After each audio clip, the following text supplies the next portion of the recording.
This is Casey from QLQ company.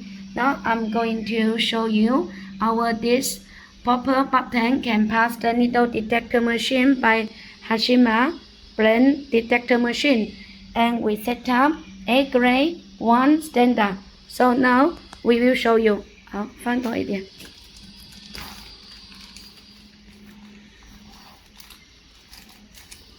So now we will start the machine, okay? You see, it can pass very smooth. 好，在其他键。So now we test this part. This is the B part, okay? You can see it passed very smooth. And this is a clutch, okay? You can see it passed also smooth, okay? If you are interested for subsidies parts, you can send email to us. Thank you.